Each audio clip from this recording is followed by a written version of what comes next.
नमस्ते जैसे भाई। दोस्तों, मेरा नाम शेषराज है और मैं एक शराबी हूँ। भगवान। हाय भाई। हाय हाय। हाय हाय सभी हाय को जीजस नमस्कार। भाई। हाय हाय ससुर भाई। हाय हाय सभी को नमस्कार।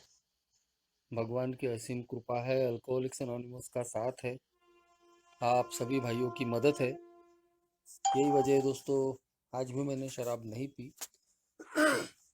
एक अच्छी ज़िंदगी जीने की आज मैं कोशिश कर रहा हूँ दोस्तों। सबसे पहले नवजीवन समूह रामटेक, शीतलवाड़ी और जितने भी ग्रुप जुड़े हुए हैं उन सभी का मैं बहुत बहुत आभारी हूँ, जिन्होंने आज मुझे अपने अनुभव साझा करने का मौका दिया। काफ़ी दिनों के बाद में इस मीटिंग से मैं जुड़ रहा हूँ दोस्तों। और जो सब्जेक्ट रखा है दोस्तों, वो हम सभी से बहुत जुड़ा हुआ है। पैसा, प्रबंधन और हमारी सात्विकता। कोई भी अल्कोहलिक ये नहीं बोल सकता दोस्तों कि इन चीज़ों से उसको कभी सामना आमना ही करना नहीं पड़ता। हर अल्कोहलिक इन चीज़ों से बिल्कुल जुड़ा हुआ है, हर एक को इसका सामना करना ही पड़ता है दोस्तों। बहुत ही मुश्किल से ये सोबराइटी मुझे ए में आने के बाद हासिल हुई। 15 साल का एक बहुत ही खराब रॉक बॉटम अल्कोहलिज्म झेल कर मैं अल्कोहलिक्स एनोनिमस की मीटिंग में आया था। जान के लाले पड़ गए थे, तो फिर बाकी चीज़ें क्या है। जब सबसे बड़ी हमारी जो जिंदगी है वही दांव पे लगी हो, तो बाकी बर्बादियाँ कम ज़्यादा सोचना समझना ही थोड़ा सा मुझे लगता है गलत हो जाता है। जान ही नहीं रहेंगे तो फिर बाकी चीज़ों का क्या। बोलने के लिए ये बोल सकता हूँ कि लगभग हर फ्रंट मेरा पूरी तरीके से तबाह और बर्बाद हो गया था। शरीर 35-40 किलो का, मानसिकता खराब, निगेटिविटी से पूरा भरा हुआ, आर्थिक स्थिति खराब, कर्जे में, एक एक रुपए के लिए मोहताज, दारू से लेके हर चीज के लिए दूसरों के लिए ऊपर में निर्भर, काम धंधे की पूरी तरीके से वाट लग चुकी थी। एक शराबी का स्टैंप लगने के बाद में काम धंधा पूरा खराब हो जाता है। हमारा जो गुडविल होता है धंधे का, वो खराब हो जाता है। लोग भरोसा करना बंद कर देते हैं। सामाजिक अस्त व्यस्तता। एक जमाने में सर आंखों पे बिठाने वाले, सम्मान करने वाले, प्रेम करने वाले, फिक्र करने वाले सभी धीरे धीरे दूर चले गए थे। चाहे वो परिवार हो, दोस्त हो, पड़ोसी हो, रिश्तेदार हो, एरिया के लोग हो। मैं तो एक सामाजिक बहिष्कार झेल रहा था आखिरी दिनों में, क्योंकि एक बार मरते मरते बचने के बाद में फिर दोबारा जब मेरी जिंदगी में शराब आई, तो बची खुची सहानुभूति में मैं खो चुका था। लोगों की नज़रों में मैंने अपने लिए नफरत देखी थी दोस्तों। और मैं पूरी तरीके से आखिरी दिनों में अकेला गिर गया था। घर सिर्फ एक, क्या बोलते हैं उसको, सराय बन गई थी, जिसमें हम सोने के लिए जाते हैं और रहने के लिए जाते हैं, खाने के लिए जाते हैं। तो हर फ्रंट मेरा बर्बाद हो गया था। और सीधी बात है कि उसी में आर्थिक जो पार्ट है मेरा, वो भी डैमेज हो चुका था, जैसा मैंने बताया। ज़्यादातर जो शराबी है उनके साथ में ये बिल्कुल सबका अनुभव है कि जो फाइनेंस का जो पार्ट होता है वो कहीं तो भी बहुत डैमेज होता है। कर्जे में आ जाना, काम धंधे खराब हो जाना, ये सारी चीज़ें हम सबके लिए होती है। बहुत कम लोग ऐसे होते हैं कि जिनका ये पार्ट थोड़ा बहुत सुरक्षित रहता है। क्योंकि शराब पीने के लिए, शराब कहीं तो भी पैसा लगता है। बगैर पैसे की शराब तो मिलेगी नहीं। शुरुआती दिनों में मुझे जब नया नया मैंने शुरू किया तो लोगों ने आगे बढ़ बढ़ के शराब पिलाई, खुद बुलाते थे और लेके जाते थे। शायद उनको ज़्यादा मज़ा आ रहा था मुझे शराब पिलाने में। मगर जैसे ही शराब मेरी आदत बन गई और उन्होंने देखा अरे ये तो अभी पीछे पड़ने लग गया है, तो फ्री में पिलाने वाले बिल्कुल कहाँ गायब हो गए पता ही नहीं चला। पहले वो मेरे पीछे दौड़ते थे और बाद में फिर मैंने उनके पीछे दौड़ना चालू कर दिया।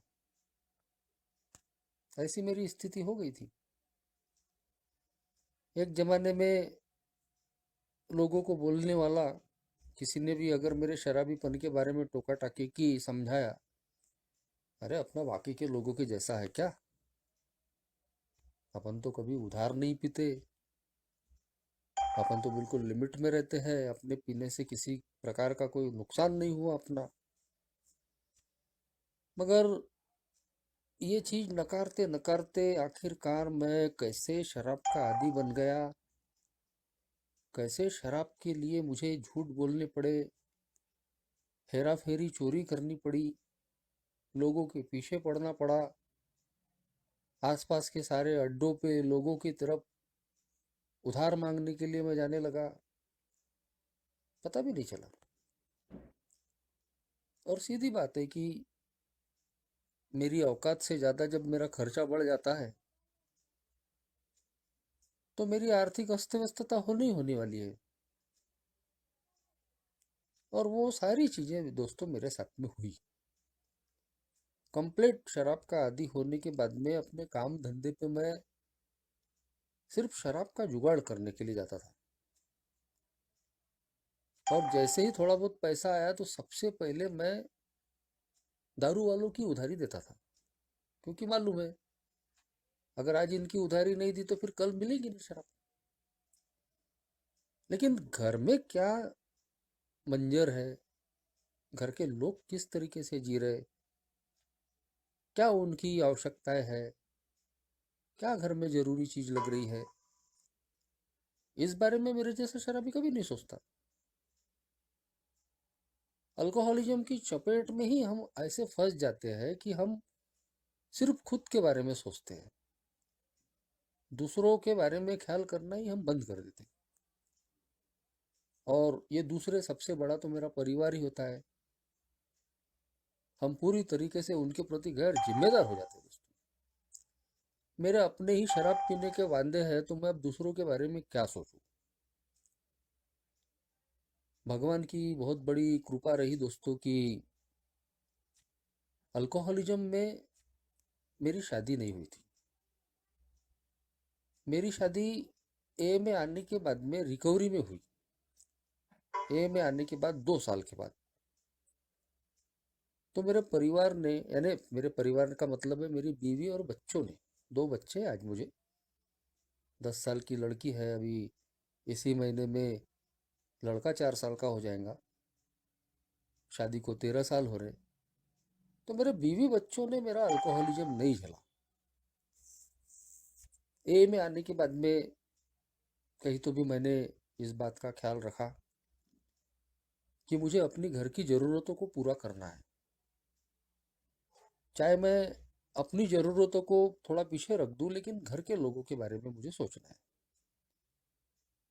शुरू में बहुत तकलीफ गई दोस्तों, क्योंकि मैं भी शुरू शुरू में सोब्राइटी में नया था।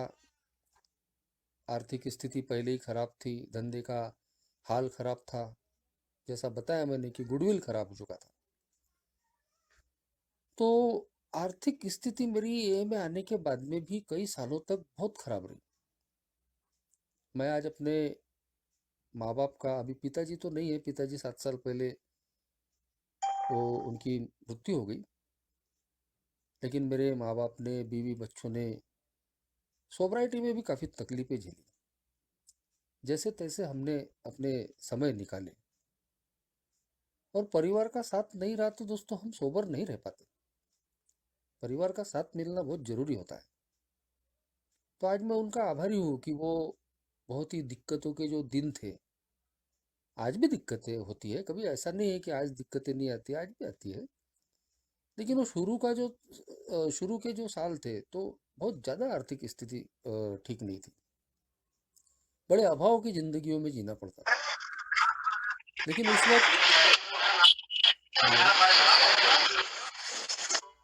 हेलो, लेकिन मेरे परिवार ने दोस्तों उस वक्त मेरा साथ दिया। और सबसे बड़ी बात कि मैंने पॉजिटिव तरीके से काम किया, जिसकी वजह से ही परिवार मुझे पॉजिटिव तरीके से साथ दे पाया। और ये पॉजिटिविटी कहाँ से आई? ये पॉजिटिविटी जिंदगी के प्रति, व्यवसाय के प्रति, अपने आप के प्रति, ये आई दोस्तों AA के प्रोग्राम की बदौलत। यहाँ पर मुझे शुरू से ही बता दिया गया था कि मैं एक ऐसी बीमारी से ग्रसित हूँ, अल्कोहलिज्म नाम की, कि जो बहुत ही कनिंग, बैफलिंग और पावरफुल डिजीज है, चतुर, चालाक और भ्रम में डालने वाली, चकमा देने वाली, शक्तिशाली।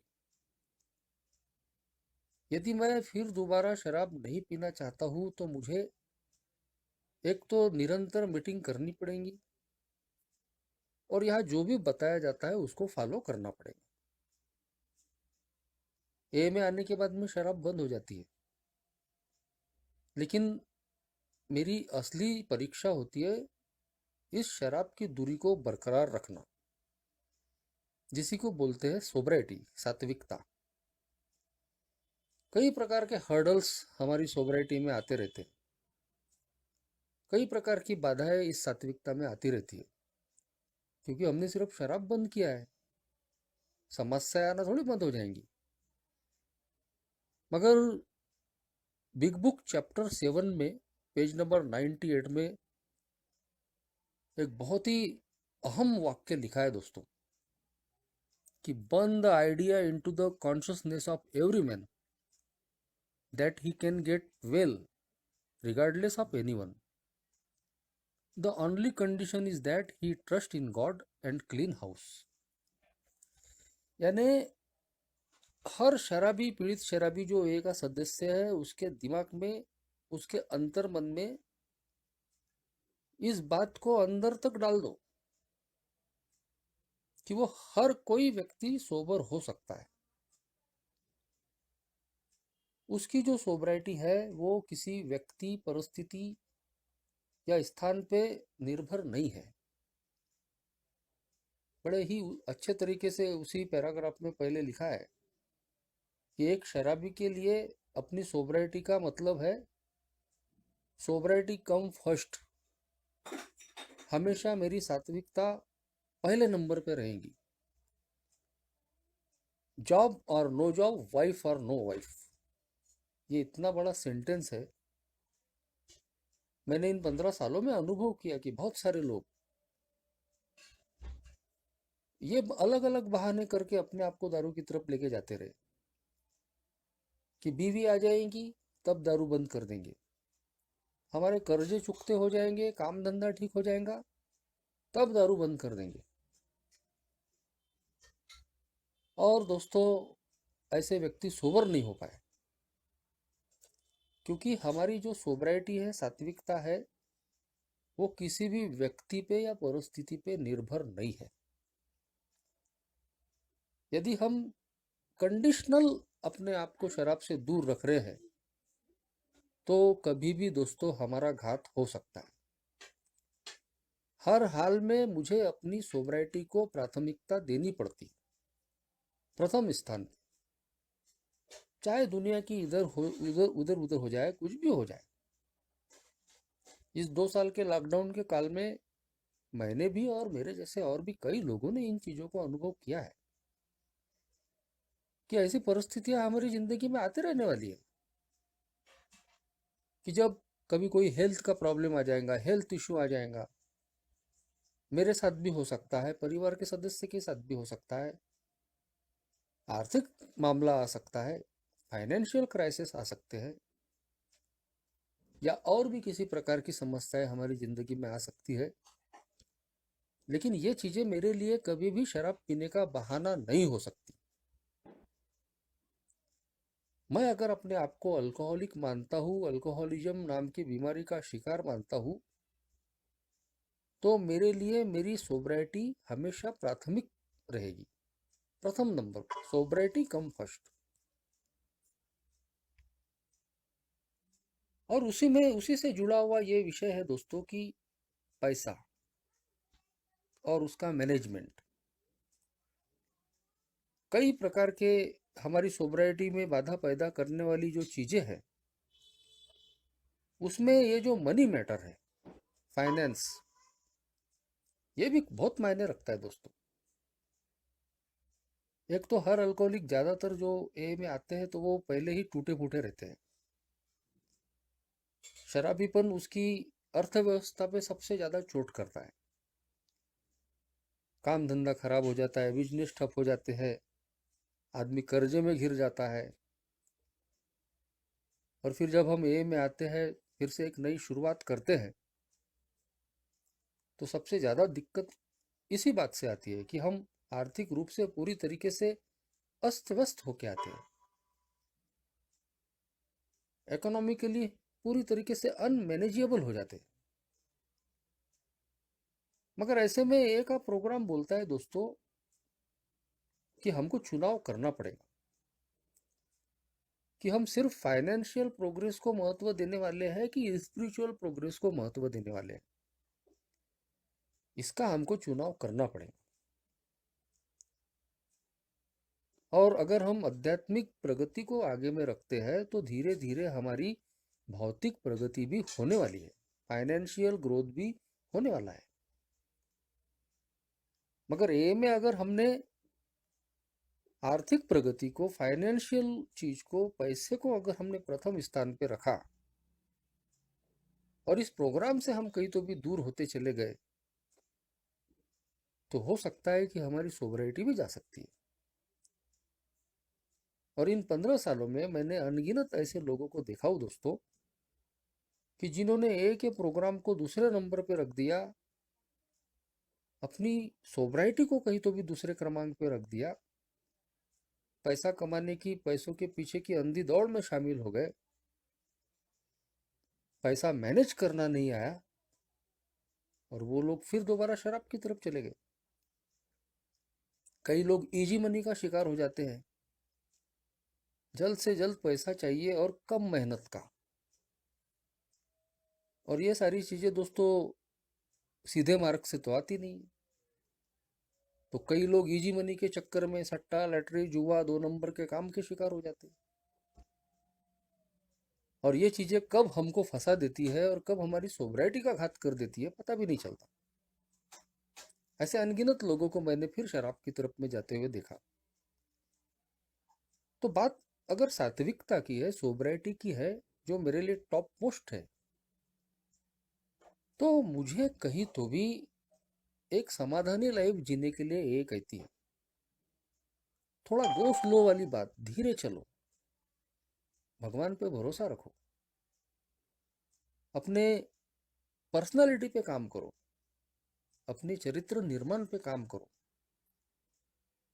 यदि मेरे अंदर में बदलाव नहीं आया, मैंने अपने तौर तरीकों में बदलाव नहीं लाया, तो मैं किसी धंधे में हूं तो उस धंधे में मुझे बरकत नहीं मिलने वाली।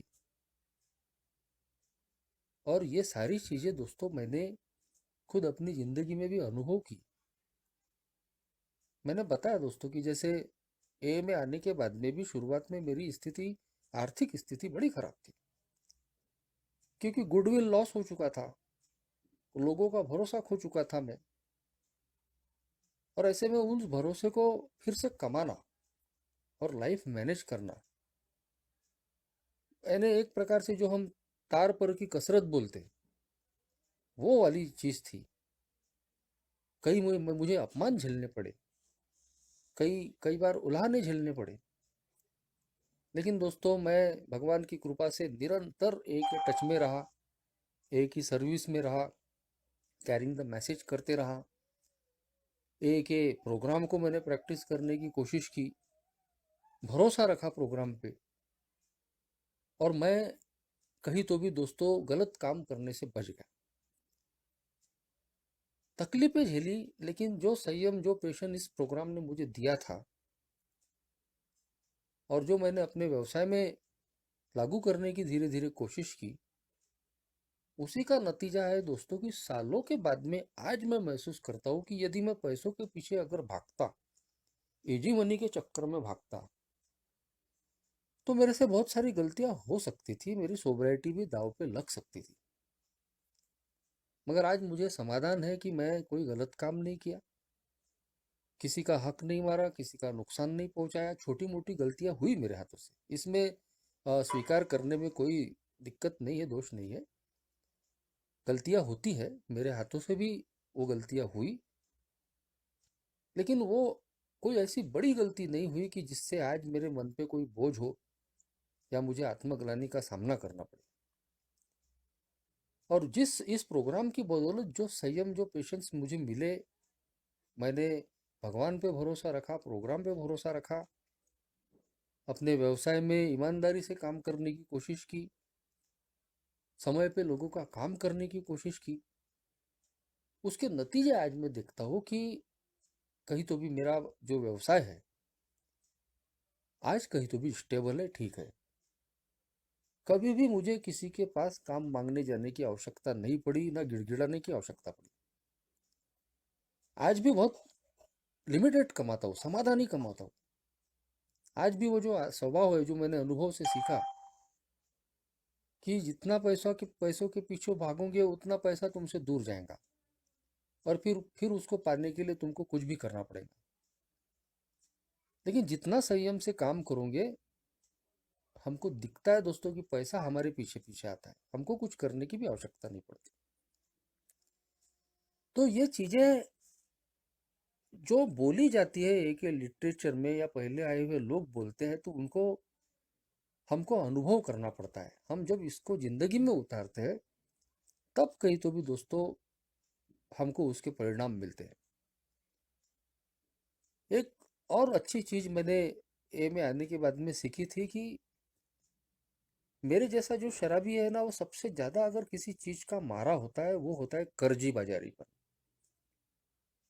पुरानी आदत होती है, पुराना स्वभाव होता है कि कर्जा ले लो, और हम इसमें इतनी बड़ी बड़ी गलती कर देते हैं कि हमारी हमारी जितनी चादर नहीं होती, उतने हम पाँव फैलाने की कोशिश करते हैं। एक अल्कोहलिक में ग्रैंडियोसिटी की भी भावना होती है, दिखावे का बड़प्पन, यानी जिसको एक कहावत भी है, दुकान फुटाने की और शान बादशाह की। तो फिर उधार लो और शान शौकत दिखाओ। हम अपने आप को या अपने परिवार को खुश करने की बजाय सारा फोकस हमारा लोगों पे होता है। पीपल प्लीजिंग एटीट्यूड, कैसे लोगों की नजरों में बने रहना, कैसे लोगों को इम्प्रेस करना। अब लोग भी बोलते ना, अरे दारू बंद करने के बाद में भी यार तेरे में कुछ बदलाव ही नहीं दिख रहा, तेरी कोई प्रगति ही नहीं दिख रही, तो फिर उनको दिखाने के लिए कर्ज करो। फिर मेरी जितनी ऐपत नहीं है, मेरी जितनी क्या बोलते हैं, मेरी शक्ति सामर्थ्य नहीं है, उससे ज्यादा हम कर्जा लेंगे। सारी घर में चीजें इंस्टॉलमेंट पे आ रही है, कार भी ले लिए, फ्रिज भी ले लिए, टीवी भी ले लिए, ये भी ले लिए, वो भी ले लिए। छोटे मोटे फंक्शन जो आराम से हो सकते थे अपने लिमिटेड बजट में, तो एक बार तो करना है बॉस, जम के करो ना, लो उधार लोगों से। और फिर ये जो कर्ज, पुरानी कर्ज बाजारी करने की आदत जो है, तो एक अल्कोहलिक की आदत होती है कि वो लेना जानता है लेकिन देना उसको आता नहीं, और यही हम फंस जाते हैं। कई बार ये चीजें हमारी सोबराइटी के लिए बहुत ही खराब, खतरनाक साबित होती है। हमेशा हम शराब की तरफ में ही जाएंगे जरूरी नहीं है दोस्तों। बहुत लोग जो कमजोर होते हैं वो शराब पी लेते हैं जब बड़े कर्जे में फंस जाते हैं, चुकता करना आता नहीं है। और जो थोड़े बहुत मजबूत होते हैं वो रोते रहते हैं, हमेशा चेहरे पे 12 बजे रहेंगे। सब तरफ गम बांटते रहेंगे, यार ऐसा हो गया ना, वैसा हो गया ना, ये हो गया वो हो गया। तो ये है दोस्तों, ये मैनेजमेंट का सवाल, मनी मैनेजमेंट। पैसा कमाना एक चीज है और उसको मैनेज करना एक दूसरी चीज है। ए में ऐसे भी लोग हम देखते हैं कि जरूरत से ज्यादा उनके पास में पैसा आ जाता है, लेकिन दोस्तों उसको ठीक तरीके से हैंडल करना नहीं आता। गलत जगह गलत कामों में इन्वेस्ट कर देना और फिर बाद में रोते रहना अगर डूब गए। मैंने कई लोगों को ए के अंदर में भी लोगों को इंटरेस्ट से पैसे देते हुए देखा, या कभी ग्रैंडियोसिटी में ना बोलना ही नहीं आता, मांग लिए पैसे, किसी ने दे दिए और फिर बाद में दोनों मेंबर परेशान, देने वाला भी और लेने वाला भी। जिसने ए मेंबर से पैसा ले लिया, अब वो चुकता नहीं कर रहा, वो मीटिंग में आना बंद कर देता। और जिस जिस ए मेंबर ने दूसरे को पैसा दिया, अगर उसको पैसे नहीं मिल रहे तो वो उसके शराब पीने के सपने देखता है, उसको कोसते रहता है, साला मेरे पैसे नहीं दिए तो इसका बेड़ा गर्क हो जाए। और इसीलिए कुछ अच्छी अच्छी चीजें मैंने ए में जो ओल्ड टाइमर से सुनी थी, कहीं तो भी आज भी उसको फॉलो करने की मैं कोशिश कर रहा हूँ कि जहां तक संभव हो ए में फाइनेंशियल जो चीजें हैं, व्यवहार है, वो मत करो। खास तौर पे जो नया रिकवरिंग अल्कोहलिक होता है, उससे तो किसी प्रकार के फाइनेंशियल रिलेशनशिप नहीं रखने चाहिए। एक मदद के तौर पे हम थोड़ी बहुत मदद उसको कर दे, वो अलग बात है, लेकिन फाइनेंशियल जो संबंध है, रिलेशन है, जितना हम एक दूसरे अल्कोहलिक से हम एक ए मेंबर से अवॉइड करते हैं, उतना दोनों हम फायदे में रहते हैं, नहीं तो दोनों रोने वाली चीजें होती। तो कई बार दोस्तों अल्कोहलिक्स एनोनिमस में आने के बाद में हमारी फाइनेंशियल ग्रोथ तो हो जाती है, हम पैसा कमाना चाहते हैं, पैसा हमारी जरूरत है, पैसा नहीं कमाएंगे तो घर-द्वार कैसा चलाएंगे, अपनी जरूरतें कैसी पूरी करेंगे। अल्कोहलिक्स एनोनिमस ने रोका भी नहीं कि हमको पैसा नहीं कमाना चाहिए या अपनी भौतिक तरक्की नहीं करना चाहिए, लेकिन हमारा उद्देश्य क्या है कि हम सिर्फ पैसा ही कमाना चाहते हैं या अपने आप के अंदर में बदलाव भी लाना चाहते हैं। पैसा कमाने के साथ साथ अगर पैसा हैंडल करना अगर नहीं आया तो हम कभी भी मुश्किल में पड़ सकते हैं। एक ए के मेंबर एक बार छोड़ के कई बार फिर शराब की तरफ गए। एक ऐसे सरकारी ऑफिस में वो ब्रोकर का काम करते थे कि जहां रोज के काफी पैसा कमाते थे, और उसके साथ में उनको आदत थी जुआ खेलने की। तो जैसे ही बहुत ज्यादा पैसा आ गया, अब उसको कैसे यूज करे, तो वो पुराना जो शौक है वो फिर चल रहा जाता था, फिर जुए के अड्डे चले जाते थे, और फिर जुए के अड्डे में बहुत बड़ी चपत गिरी और वो देना नहीं हो रहा, तो फिर चले दारू के अड्डे पे। फिर जैसे तैसे लोगों ने समझा बूझा के एक ही मीटिंग में ला लिया, कुछ दिन अच्छे रहे, 1 साल 2 साल 6 महीना, फिर बाद में वही धंधा शुरू, फिर जरूरत से ज्यादा पैसा आ गया, फिर गलत काम में लगा दिया, फिर और स्लिप हो गए, फिर शराब पी लिया। तो कहीं तो भी दोस्तों अल्कोहलिक्स एनोनिमस में यदि हम अपनी सोब्राइटी को सबसे पहले नंबर पे रखते हैं, तो इन सारी चीजों के बारे में जो हमारी सोब्राइटी को बाधा पहुंचा सकती है, इनका ध्यान रखना पड़ता है। एक ही लिटरेचर की मदद लेनी पड़ती है, स्पॉन्सर की मदद लेनी पड़ती है, सीखना पड़ता है दोस्तों कि हम सिर्फ शराब के ही सामने में कमजोर नहीं है। हमारी जिंदगी में और भी बहुत सारी चीजें हैं जिनके सामने में हम कमजोर हैं, और उसमें से एक पैसा भी है। पैसों के मामले में भी मैं कमजोर हूँ। आज भी 15 साल के ऊपर मेरी सोबराइटी हो गई है, लेकिन ये जो फाइनेंशियल जो चीज है आज भी कभी कभी मुझे डिस्टर्ब कर देती है, क्योंकि बगैर पैसे के कोई काम होता नहीं है। हर चीज के लिए पैसा लगता है, और यदि अगर पैसा नहीं रहा तो कहीं तो भी दिमाग के तार झंझनाना शुरू हो जाते हैं। कई बार हम संयम खो देते हैं। मेरे साथ में भी होता है। जब भगवान पे भरोसा कम हो जाता है तो हम तनाव में आ जाते हैं। अरे कैसा होगा, पैसा नहीं है, और ये जो काम है वो अभी सामने में आ गया है, होगा कि नहीं होगा, पैसा कहाँ से आएगा, आएगा कि नहीं आएगा। इन 15 सालों में अनगिनत अनुभव मैंने लिए हैं कि मेरा कोई भी काम नहीं रुका, कोई भी काम। लेकिन उसके बावजूद स्वभाव बन गया है चिंता करना, सोच में पड़ जाना, ओवर थिंकिंग जिसको कहते हैं, बहुत ज्यादा सोचना किसी चीज के लिए स्वभाव का हिस्सा है। वो जाता ही नहीं। होगा कि नहीं होगा, मिलेगा कि नहीं मिलेगा, और मुझे चाहिए मेरे हिसाब से, मैं जैसा चाहता हूँ वैसा, मैं जब बोलूँ तब। यहाँ मुझे अपनी हतबलता स्वीकार करनी पड़ती है कि सब कुछ तेरे मन के हिसाब से नहीं होगा, तुझे वेट करना पड़ेगा। हर बार इसको मैं अनुभव करता हूँ कि इतना परेशान हो जाता हूँ कभी कभी अगर वो पैसा समय पे नहीं आया, और जब काम हो जाता है तो फिर खुश भी हो जाता हूँ। और फिर वो मेरी बेवकूफ़ी याद आती है कि यार मैं कैसे इतना डिस्टर्ब हो रहा था और परेशान हो गया था, जबकि इतने सालों से अनुभव है कि कोई काम रुकता नहीं है। थोड़ा देर हो जाती है लेकिन वो काम होता जरूर है, वो समस्या मेरी निकल जरूर जाती है, थोड़े हाथ पांव मुझे भी मारने पड़ते हैं। लेकिन थोड़ा, जब तक मैं इस प्रोग्राम पे, जब तक इस भगवान पे भरोसा नहीं करूंगा, संयम को अगर बनाए नहीं रखूंगा, तो मैं, कुछ भी हो सकता है मेरे साथ में।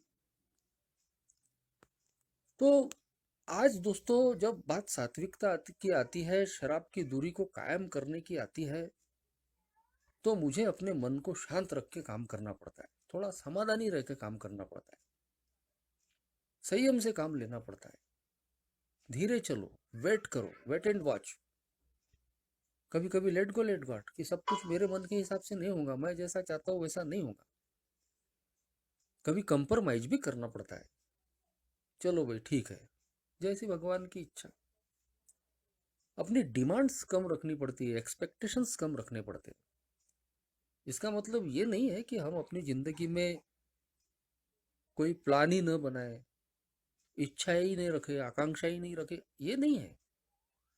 हमारी जो इच्छा है, आकांक्षा है, वो कहीं तो भी हकीकत से जुड़ी हुई होनी चाहिए, काल्पनिक नहीं होनी चाहिए, वास्तविकता से जुड़ी हुई होनी चाहिए। मेरी जितनी कमाई नहीं है, अगर मैं उससे अधिक के बारे में सोचूं, तो कहीं तो भी वो चीजें पूरी होने वाली नहीं है। अपने एक्सपेक्टेशन रखते रखते हुए मुझे ये बात भी सोचना पड़ता है कि क्या मेरे एक्सपेक्टेशन पूरे हो भी सकते हैं या नहीं हो सकते, और उनको पूरा करने के लिए उतनी शक्ति, उतना समय, उतनी एनर्जी मेरे पास में है या नहीं है,